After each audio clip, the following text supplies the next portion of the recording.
Thank you, Governor Scott, and welcome back to Orlando, Florida, and the Republican presidential debate. My colleague Megyn Kelly will take us through the next round of questions on government spending and debt. Thanks, Brett. Governor Perry, Governor Romney has been hammering you on your idea of turning Social Security back to the states repeatedly.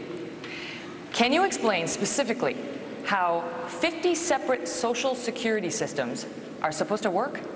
Well, let me just say first, for those people that are on Social Security today, for those people that are approaching Social Security, they don't have anything in the world to worry about. We have made a solemn oath to the people of this country that that Social Security program in place today will be there for them. Now, it's not the first time that Mitt's been wrong on some issues before.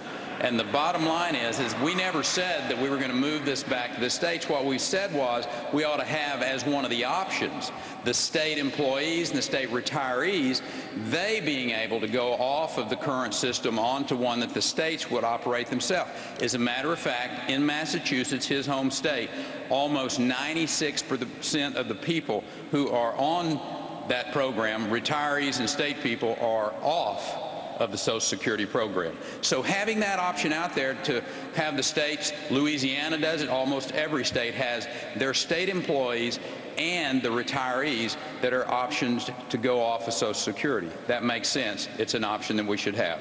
Governor Romney, you're satisfied with that? Well, it's different than what the governor put in his book just 6 months ago, and what you said on your interviews following the book. So I don't know. There's a Rick Perry out there that's saying that almost to quote, it says that the federal government shouldn't be in the pension business, that it's unconstitutional, and it should be returned to the states. So you better find that Rick Perry and get him to stop saying that. Now,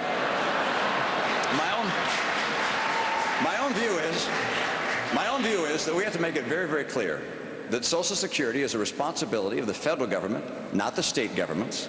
That we're going to have one plan, and we're going to make sure that it's fiscally sound and stable. And I'm absolutely committed to keeping Social Security working. I put in my book that I wrote a couple of years ago a plan for how we can do that to make sure Social Security is stable, not just for the next 25 years, but for the next 75. Thank you. And I would like to respond to that. Go ahead, Governor Perry. Speaking of books and talking about being able to have things in your books and back and forth, and your economic advisor talked about RomneyCare and how that was an absolute bust, and it was exactly what Obamacare was all about. As a matter of fact, between books, your hard copy book, you said that it was exactly what the American people needed to have that RomneyCare given to them as you had in Massachusetts. Then in your paperback, you took that line out. So speaking of not getting it straight in your book, sir, that wouldn't be a good one for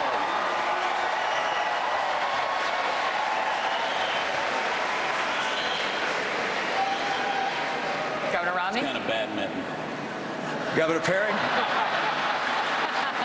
Governor Perry, we were talking about Social Security, but if you want to talk about health care, I'm happy to do that. We are going to have a round on health care. I actually wrote my book, and in my book I said no such thing. What I said actually when I put my health care plan together, and I met with Dan Balls, for instance, of the Washington Post, he said, is this a plan that if you were president you'd put on the nation?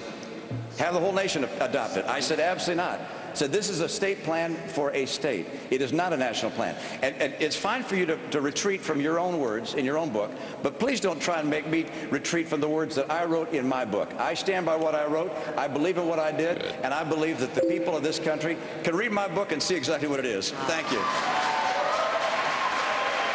We got plenty of questions for all the other candidates up here tonight, but I want to stick with you on this one, Governor Romney.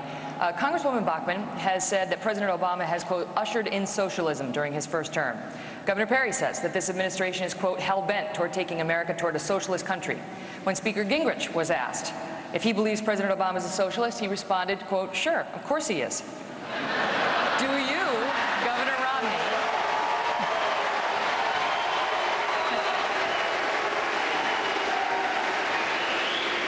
Governor Romney, believe that President Obama is a socialist?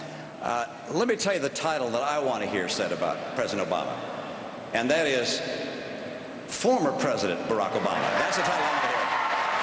And let me tell you this, what President Obama is a big spending liberal. And he takes his political inspiration from Europe and from the socialist Democrats in Europe. Guess what? Europe isn't working in Europe. It's not going to work here. I believe in America. I believe in the opportunity and in the freedom that is American opportunity and freedom. I believe in free enterprise and capitalism. I believe government is too big. It's gone from 27% of our economy in the years of JFK to 37% of our economy. We have to rein in the scale of government, or we're not going to continue to be a free economy. I love this country. I spent my life in the private sector, not in government. I only spent 4 years as a governor. I didn't inhale. I'm a business guy. I'm going to get America working again because I believe in the principles that make America the hope of the earth. Thank you.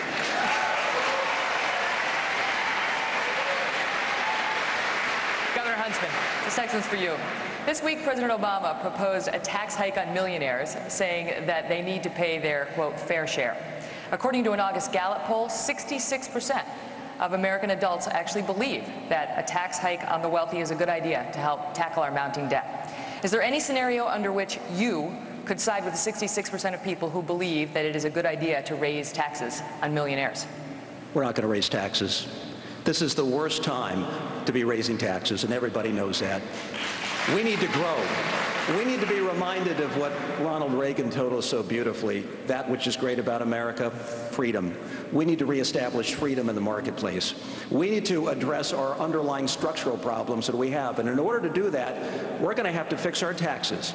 And we put forward a program endorsed by the Wall Street Journal that phases out for individuals all the loopholes, all the deductions, and creates 3 rates, 8, 14, 23.